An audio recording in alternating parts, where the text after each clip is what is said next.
दोस्तों good morning. PC electrical channel में आपका स्वागत है। दोस्तों सिंगल फेस मोटरों की सीरीज में आज हम बात करेंगे कैपेसिटर इंडक्शन रन मोटर की, capacitor start induction run motor की। इससे पिछली क्लास में दोस्तों अपन ने पढ़ा था resistance start induction run motor. आज अपन बात करेंगे capacitor start induction run motor की। Capacitor start induction run motor क्या होती है? तो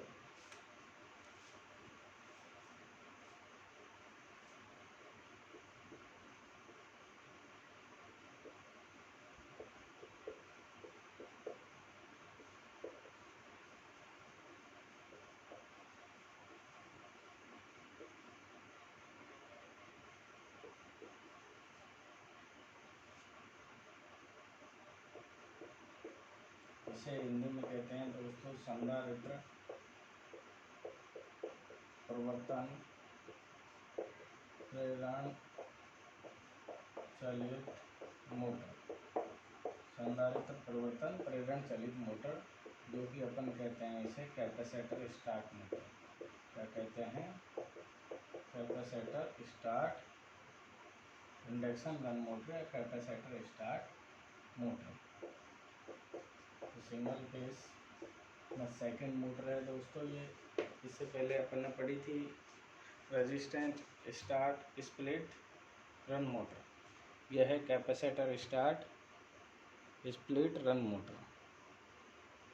तो आज अपन बात कर रहे हैं संधारित्र प्रवर्तन प्रेरण चलित मोटर की दोस्तों।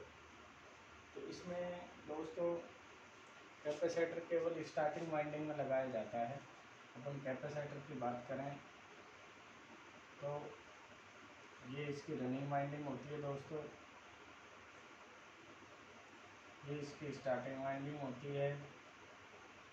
स्टार्टिंग वाइंडिंग के श्रेणी क्रम में इसमें एक कैपेसिटर लगा दिया जाता है।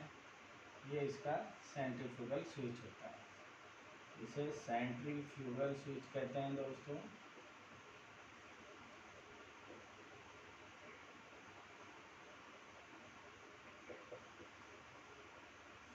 यहाँ पे अपन इस मोटर को सप्लाई से जोड़ देते हैं। ये कैपेसिटर होता है।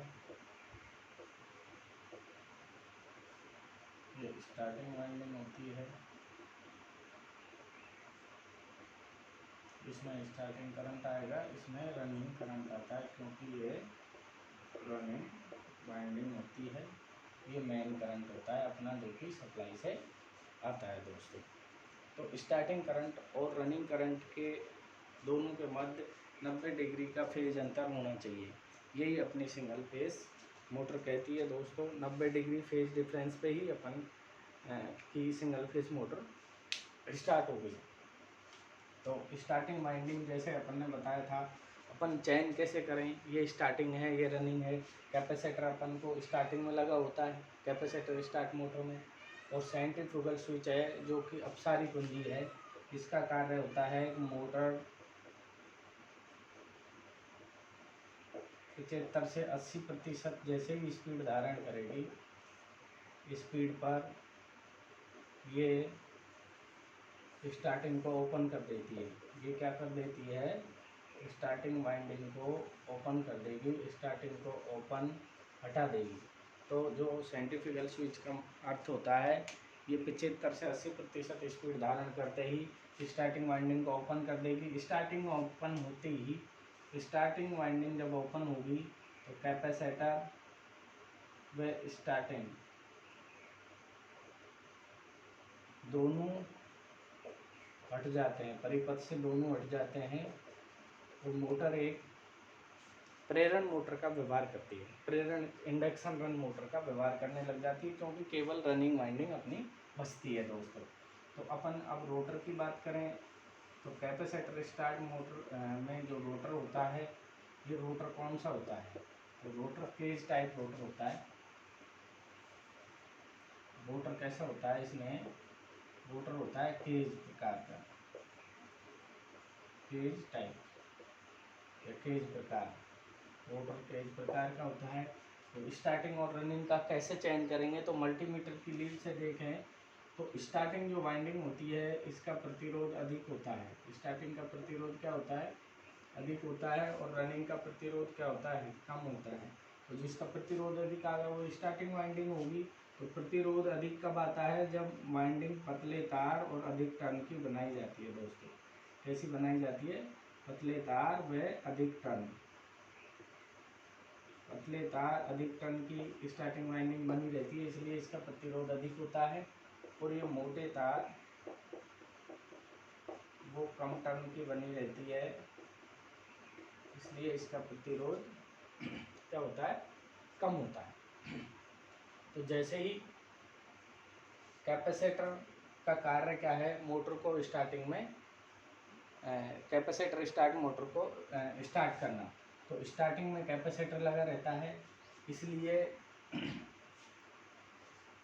ये कैपेसिटर कौन सा कैपेसिटर होता है, इलेक्ट्रोलाइट कैपेसिटर होता है दोस्तों। जब स्टार्टिंग के लिए कैपेसिटर लगाया जाता है तो वो हमेशा इलेक्ट्रोलाइट कैपेसिटर लगाते हैं अपन, और रनिंग में जो लगाते हैं वो पेपर कैपेसिटर लगाते हैं। इलेक्ट्रोलाइट कैपेसिटर इसलिए लगाते हैं कि ये ज़्यादा कैपेसिटी का आता है, एक तो 60 से 120 माइक्रोफैरेड तक आता है, दूसरा ये सस्ता पड़ता है, और क्योंकि ये स्थायी रूप में लगाया जाता है। और स्थायी रूप में जो कैपेसिटर लगाते हैं, कैपेसिटर स्थायी कैपेसिटर मोटर में या परमानेंट कैपेसिटर मोटर में वो पेपर कैपेसिटर होता है। तो इसमें जो कैपेसिटर लगेगा वो इलेक्ट्रोलाइट कैपेसिटर होगा। और कैपेसिटर का कार्य है मोटर को स्टार्ट करना। जैसे ही मोटर 75% स्पीड धारण करेगी तो सेंट्रीफ्यूगल स्विच ऑफ हो जाएगा, और सेंट्रीफ्यूगल स्विच ऑफ होते ही स्टार्टिंग और कैपेसिटर दोनों परिपथ से हट जाएंगे, केवल रनिंग वाइंडिंग बचेगी, और मोटर एक इंडक्शन मोटर की तरह व्यवहार करेगी। मोटर कैसा व्यवहार करेगी दोस्तों, एक इंडक्शन मोटर की तरह व्यवहार करेगी। अब इसमें स्टार्टिंग में कैपेसिटर लगा हुआ है, तो स्टार्टिंग कैपेसिटर की वजह से इस मोटर का स्टार्टिंग टॉर्क क्या होता है, इस मोटर का स्टार्टिंग टॉर्क उच्च होता है। स्टार्टिंग टॉर्क क्या होगा, उच्च होगा। स्टार्टिंग टॉर्क उच्च होगा तो स्टार्टिंग करंट क्या हो जाएगा दोस्तों, IS। स्टार्टिंग करंट इसका क्या हो जाएगा, निम्न। और इसका जो पावर फैक्टर की बात करें तो पावर फैक्टर इसका क्या होगा, उच्च होगा, अच्छा होगा, गुड होगा या उच्च होगा। और ये मोटर को अपन लोड पर स्टार्ट कर सकते हैं, क्योंकि इसमें स्टार्टिंग में कैपेसिटर है, इसलिए लोड पर आसानी से स्टार्ट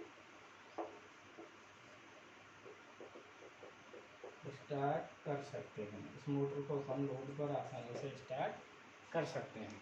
तो जैसे ही मोटर ने अपनी स्पीड धारण की 75 से 80, तो सेंट्रीफ्यूगल स्विच अपना क्या हो गया, ऑफ हो गया। सेंट्रीफ्यूगल स्विच जैसे ही ऑफ हुआ स्पीड धारण करने पर, तो स्टार्टिंग वाइंडिंग कैपेसिटर परिपथ से हट जाते हैं, तो मोटर एक में केवल रनिंग वाइंडिंग बचती है और रोटर बचता है, इंडक्शन केज रोटर। तो यह मोटर उस स्थिति में सेंट्रीफ्यूगल स्विच ऑफ हो जाएगा, उस स्थिति में प्रेरण चलित मोटर कहलाती है। क्या कहलाती है दोस्तों, प्रेरण चलित मोटर कहलाती है। अब अपन इसके यूज की बात करें या इसका फेजर डायग्राम देखें, तो इसके फेजर डायग्राम की अपन बात करें दोस्तों, तो इसका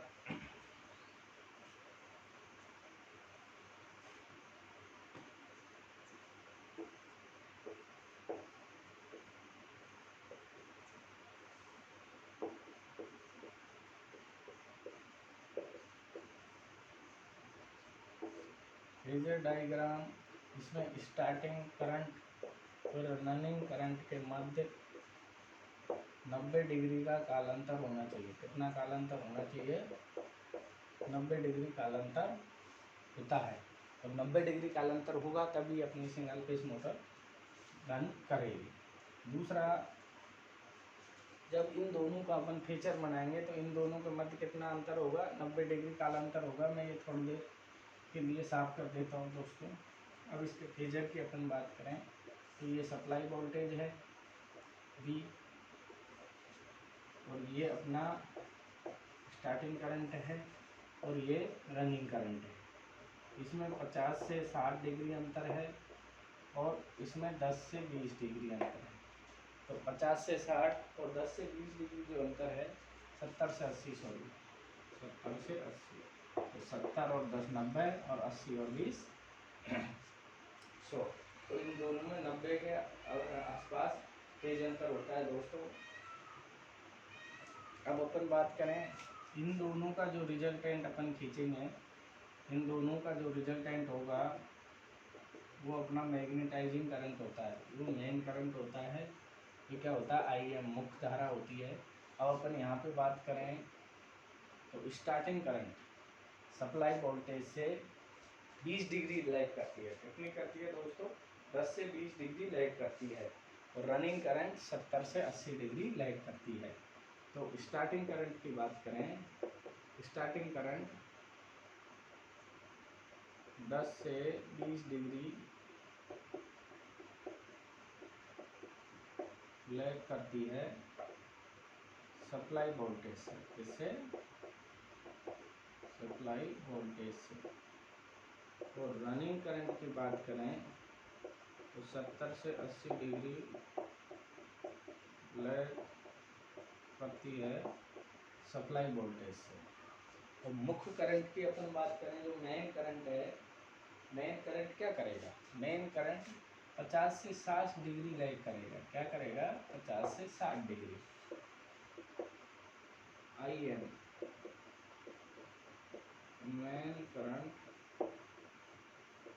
50 से 60 डिग्री लैग करता है सप्लाई वोल्टेज से। किससे, सप्लाई वोल्टेज से। और आपको पता है स्टार्टिंग में रनिंग करंट है, इन दोनों के बीच में कितना फेजर रहता है, 90 डिग्री। इन दोनों के बीच में 90 डिग्री फेजर होगा तो ही अपनी कैपेसिटर स्टार्ट मोटर है जो अपनी रन करेगी दोस्तों। अब अपन इसके यूज की बात कर लें, संधारित्र परिवर्तन प्रेरण चलित मोटर के यूज की बात करें कि संधारित्र परिवर्तन प्रेरण चलित मोटर का यूज कहाँ किया जाता है। तो इसके यूज की अपन बात करें दोस्तों,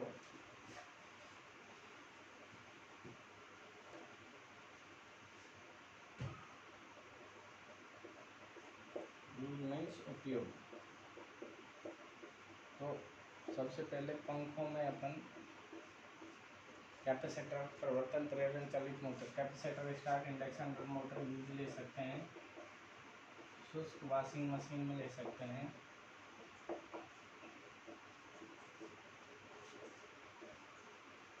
एयर कंप्रेसर जो आते हैं,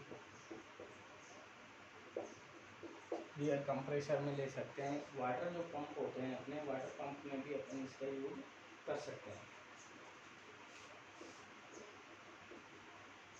ब्लोअर वाटर पंप, इसमें भी अपन पंप्स में भी इसका यूज कर सकते हैं कैपेसिटर स्टार्ट मोटर का। तो दोस्तों ये थी आज कैपेसिटर स्टार्ट मोटर। इससे पिछली क्लास में अपन ने पढ़ी थी resistance start induction run motor, जो कि सिंगल फेस पहली मोटर थी। स्प्लिट फेस के आधार पर पहली मोटर थी resistance start induction run motor. उसमें रेजिस्टेंस के द्वारा स्टार्टिंग और रनिंग के बीच 90 का अंतर क्रिएट किया जाता है। इसमें कैपेसिटर लगाकर स्टार्टिंग रनिंग के बीच 90 का कालांतर उत्पन्न किया जाता है। इससे ये दूसरी मोटर थी capacitor start induction run motor, जिसे कि संधारित्र परिवर्तन प्रेरण चलित मोटर कहते हैं।